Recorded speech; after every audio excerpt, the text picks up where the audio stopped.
Hello, I'm Dr. Brandt Gibson, and today I want to talk to you about Tailors bunions. We've already talked to you about bunions, and as you can remember, grab my pen here. As you can remember, a bunion is this side here. Tailors bunion would be the opposite side. So if you had a bump, if it was coming out, it was coming out like this and it had a bump there, that would be the Tailors bunion.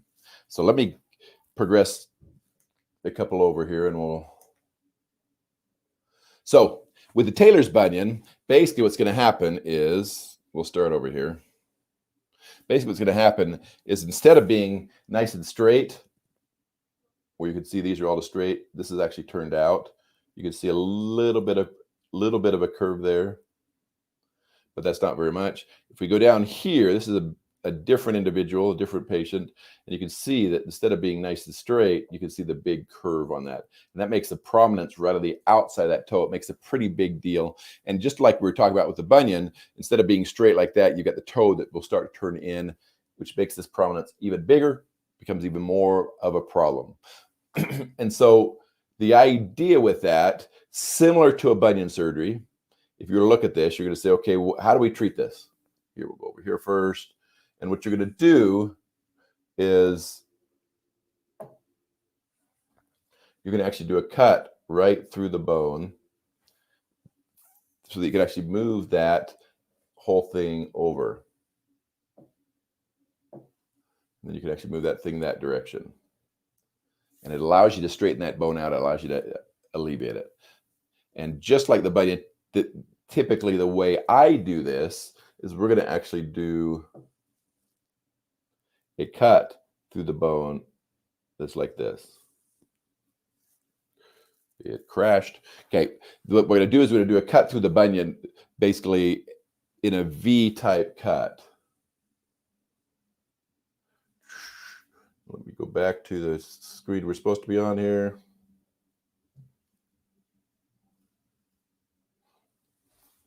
Zoom back in. What's going to happen is you're going to get, like we said, we'll do that V cut through that bone, which allows us to cut that bone, move the whole thing over, straighten it back out, and it makes a big difference as far as how everything is progressing. And when you do that, you're typically going to put a single screw in here. You can see the cut through there, and you can actually see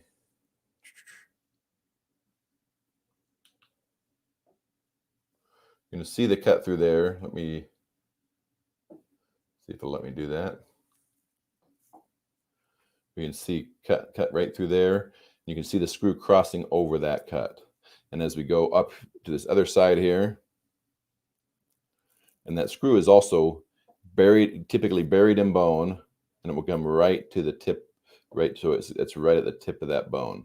And the point of the whole idea, the whole purpose of this is to fix the bunion and allow you to get back to normal as quick as possible. So when you do this kind of surgery, what's the recovery? Bone takes 6 to 8 weeks to heal.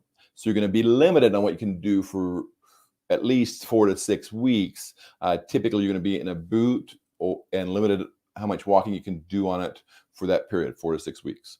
And in the boot, it protects it, but because the screw is where it is, the screw is placed like it is, it can actually allow pretty significant improvement, pretty significant repair of that area. We go back here. So we talked about the one type of surgery here. There are additional surgeries that can be done as well, where you can actually do you can do surgeries out there, like we said, where you also sometimes will have to take a little bit of the prominence off. A lot of times with the fifth metatarsal, because it's so small, we don't do that. But you can do that. There are surgeries similar with the bunion where you can actually do surgery further back. You can also do surgeries in the base. Although with the fifth metatarsal, most commonly it's going to be right at the head. That's the most common surgeries that we do, and it's typically the way we will alleviate it and so forth. So this is Dr. Brandt Gibson. This is your podiatry tips, day 357, Tailors bunion. And there are surgeries you can do. There are things you can do. My recommendation, if it doesn't hurt, we don't treat it. Just because it's there isn't a good reason to treat it. You treat it because of pain. So again, This is Dr. Brandt Gibson. Have a great day. If you'd like additional information or you're looking for a way that you can actually treat your Tailors bunion, or at least get it evaluated and say, is this something that I should treat? You can reach out to a specialist in foot and ankle care, or you can reach out to us at utahfootdoc.com. We'd love to see you. We'd love to give you some ideas on what you can do, both to prevent it from getting worse, as well as possibly to treat it if it is necessary. Thank you. Have a great rest of your day. And this has been Dr. Brandt Gibson.